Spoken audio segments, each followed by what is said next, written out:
Kenapa rasa sepi ada dalam kehidupan manusia? Halo teman-teman semua, kembali lagi bersama saya, Talk with Bentala. Kali ini saya akan membahas tentang opini saya mengenai rasa kesepian yang ada dalam kehidupan manusia. Puluhan ribu tahun lalu, pola kehidupan nenek moyang kita terbiasa dalam berkelompok. Hidup berkelompok mempermudah mereka memperoleh makanan, membela diri dari hewan buas, hingga merawat keturunan. Bagi nenek moyang kita, hidup seorang diri adalah sesuatu yang berbahaya dan lebih mungkin untuk mengundang maut. Dari situ, mulai muncul kebutuhan untuk terhubung dengan orang lain.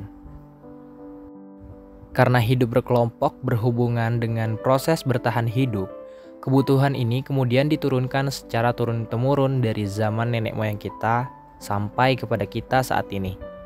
Ketika kebutuhan ini tidak terpenuhi, otak kita mengirimkan sinyal berupa perasaan yang tidak nyaman bernama kesepian.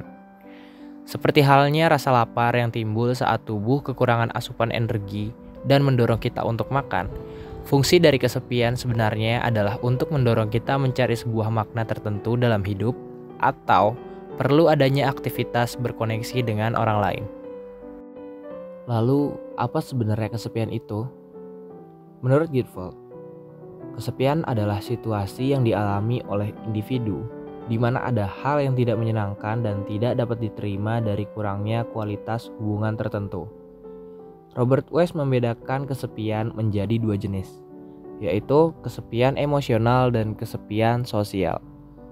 Ia mengungkapkan, kesepian emosional terjadi ketika tidak ada atau berakhirnya hubungan romantis dengan seseorang, seperti berakhirnya hubungan dengan mantan kekasih atau sahabat. Ia juga mengungkapkan, kesepian emosional terjadi ketika kurangnya integrasi dengan jaringan sosial. Misalnya, kurang beraktivitas atau tidak adanya hubungan dengan seseorang atau suatu kelompok dan komunitas tertentu. Kemudian banyak dari kita selalu menganggap bahwa rasa kesepian itu adalah hal yang negatif. Tapi, coba kalian mundur sedikit, lalu lihat kesepian dari sudut pandang yang lebih luas.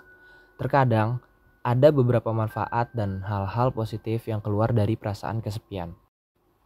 Ketika seseorang merasa kesepian dalam periode waktu tertentu, biasanya seseorang akan memilih kesepian untuk dua hal. Yang pertama, larut dalam kesepian dan akhirnya tenggelam dalam rawannya perasaan tersebut. Atau yang kedua, menikmati rasa kesepian tersebut. Hal positif yang bisa diambil ketika menikmati rasa kesepian, salah satunya adalah sarana untuk seseorang mengenal dirinya lebih dalam. Menikmati kesepian juga bisa menjadi titik balik kehidupan seseorang. Karena di kesepian, biasanya banyak dari kita berpikir tentang hal apa saja yang sudah terlalui dan yang akan dilalui.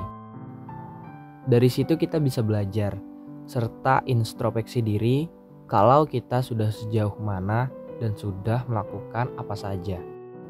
Ketika rasa kesepian itu muncul, kita bisa memilih untuk lebih condong ke arah yang positif atau negatif. Karena kita punya kendali untuk diri kita dalam hal apapun dan dalam waktu kapanpun. Namun memang tak bisa dipungkiri bahwa kesepian akan menjadi perasaan yang tidak nyaman. Nah, bagaimana cara kita untuk menghalau rasa kesepian ketika tiba di dalam diri kita? Beberapa dari kita mungkin bisa menjawabnya tanpa harus berpikir. Untuk beberapa orang yang lain, kadang kebingungan ketika harus diberi pertanyaan seperti ini. Ini dia beberapa tips efektif yang sudah saya rangkum untuk menghalau rasa kesepian. Yang pertama, beraktivitas. Yang kedua, mendengarkan musik. Yang ketiga, berinteraksi dengan orang lain. Yang keempat, melakukan meditasi. Dan yang kelima, lakukan sesuatu yang kamu suka dan semangat untuk mengerjakannya.